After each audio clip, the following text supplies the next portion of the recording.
Good morning. Name is Joel Rivers and I am the Friendly Plumber.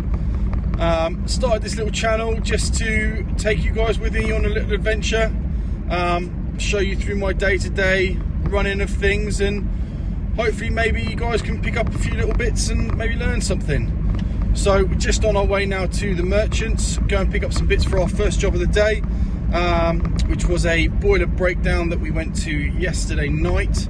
And yeah, so we've got a 2-port valve to change. Anybody in the game will know that that's a pretty classic one and we did them a lot. So yeah, I'll catch you later when I'm in there and I'll show you what we're going to do. Right, here we are finally. So I have got with me a new motorized valve, zone valve, whatever you want to call it, and also one of these things, game changer, 5-pin connector. Makes life a whole lot easier so you don't have to disturb the wiring center, which we all know can be a real pig. So I'm going to take you in, show you what I did yesterday for the call out, and then go from there. Right, inside, just having a look now.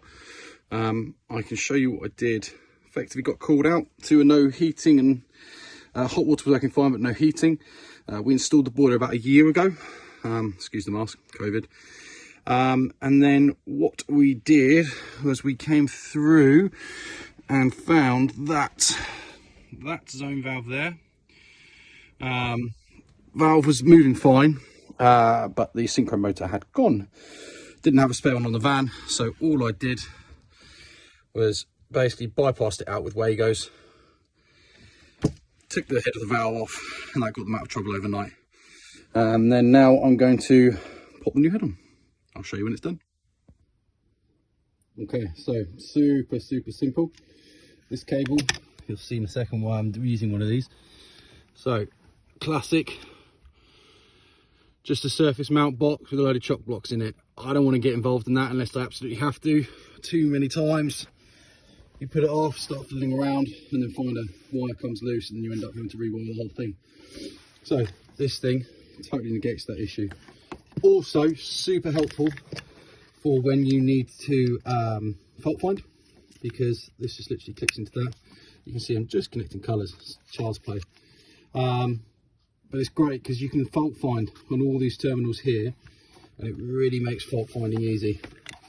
And then this is just a standard Drayton 2-port motorised. We'll just click onto there. I'll tidy this up and then test it all up. Right, that is it, all clipped up. Cable string on, nice and safe. And then, as I said, these just click on. Now, the reason I've bought a whole valve rather than just the head is quite simply because the price difference is so negligible. And actually I will leave this here in the box, and then if down the line the valve itself fails, I've got it here ready to go. So it makes more sense just to buy the whole thing.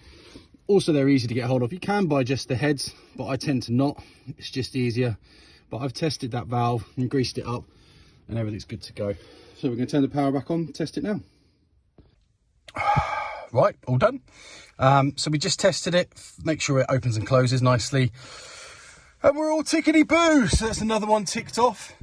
While we were there, customers asked me to have a quick look at the shower, which I did because I'm here. And all it was just adjusting the max temperature of the thermostatic control. So pretty straightforward stuff, really. You've got a load more work to do there. They want the boiler serviced, and also they've got a load of TRVs that aren't opening. So I've just opened up a couple for them, just manually lifting the pin. Again, just to get them out of trouble. But they've got so many there that I've said to them, let's wait till the summer, and we'll get in and change the lot. So yeah, watch this space. Hey, we're on our way home. Bit of a weird day, a couple of other little jobs we did, but they weren't happy with me filming. So I've just had a call from my neighbour, believe it or not, whose boiler is making a funny noise. So I get this thing occasionally where people send me, you know, an audio recording of their boiler making a funny noise, or they're hearing a funny noise through the ceiling. And actually you can often tell an awful lot from them. It is right now snowing, so likelihood is with the noise I've heard, it's probably a frozen condense. So when I get home, I'll pop round and have a look and see if it's that. Hopefully take you with me.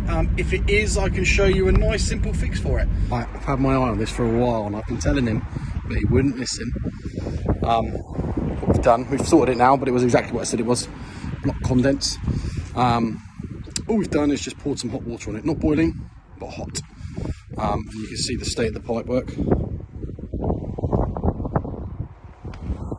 Not done by me. So we are going to go ahead and change that at some point when we get around to it. But yeah, another one done. Okay, so that is me all done for today. Nothing left to do but hang out with the cat and the wife, and then go and sit at the desk and do my invoicing, return emails, text messages, all the things I didn't get a chance to do during the day. Hope you enjoyed it. We'll hopefully get all sorts of different content, and if any questions, let me know.